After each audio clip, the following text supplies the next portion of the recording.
여러분 안녕하세요, 삐맨입니다. 오늘은 소니가 야심차게 준비하고 있으며 규모를 가늠하기 힘들 정도로 거대한 소니의 스파이더맨 유니버스 소식을 총정리해보려고 합니다.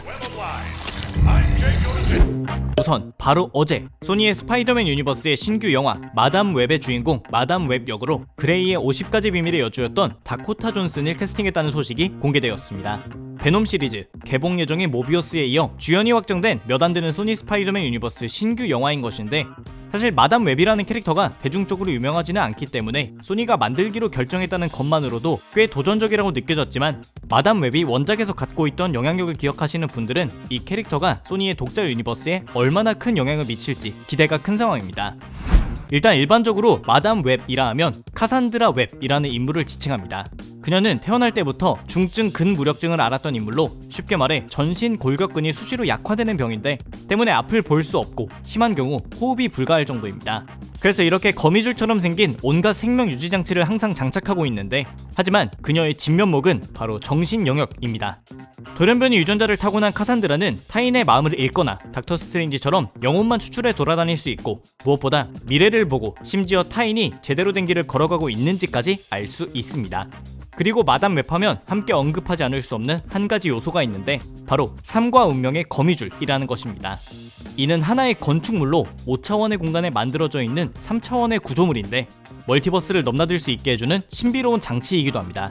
그리고 사실 마담 웹이 정신계 능력자로 활약할 수 있는 이유가 단순히 돌연변이 유전자를 지녔기 때문이 아닌 이 삶과 운명의 거미줄에서 끌어다 쓴 힘이라는 것도 나중에 밝혀지는데, 난 이 구조물을 통해 모든 현실, 모든 미래를 볼 수 있고 이를 바탕으로 가장 일어날 가능성이 높은 것을 판단할 수 있다고 직접 말하기도 합니다.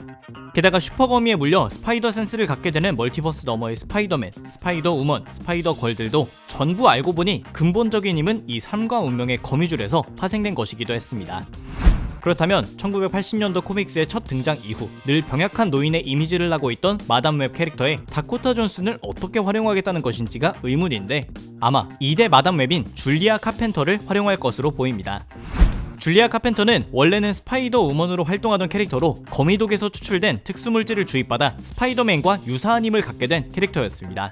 마담 웹은 크레이븐 더 헌터라는 인물에게 죽임당하기 직전 자신의 힘을 줄리아 카펜터에게 이전시켰고, 결과적으로 줄리아는 마담 웹처럼 시력을 잃게 되었지만 그녀의 정신계 능력을 그대로 물려받아 미래를 보는 것도 가능해졌을 뿐 아니라 정신계 거미줄도 생성이 가능해져 그녀가 거미줄을 사용할 때만 실체가 드러났다가 순식간에 사라지기 때문에 일반적인 스파이더맨들처럼 웹 카트리지를 충전할 필요도 없습니다.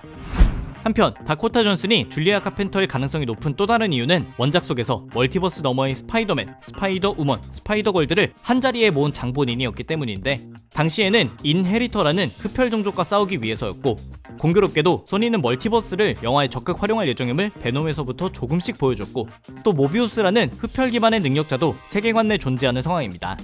게다가 삶과 운명의 거미줄을 중심으로 멀티버스 너머의 스파이더맨들과 신비오트 군단의 전투도 있었고, 또 1대 마담 웹을 죽인 것은 현재 소니가 제작 예정인 영화 크레이븐 더 헌터의 주인공 크레이븐 더 헌터의 딸이자 2대 크레이븐 더 헌터이기 때문에 마담 웹이라는 캐릭터 한 명을 중심으로 소니가 제작해 놓았거나 제작 예정인 영화들을 한자리에 묶을 수 있는 계기가 만들어지는 것입니다. 고로 베놈에서 시작된 작은 이야기를 무한으로 확장할 수 있는 영화와 캐릭터들이 전부 준비된 상황인데, 딱 하나의 허점은 소니의 스파이더맨 유니버스라는 타이틀을 달고 있는 세계관임에도 정작 스파이더맨이 공석이라는 것입니다.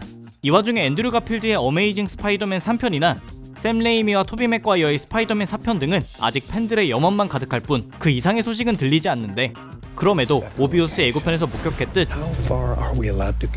이들 세계관에 분명 스파이더맨이 존재하기 때문에 올해 개봉할 모비우스를 시작으로 천천히 빌드업 될 것으로 보입니다.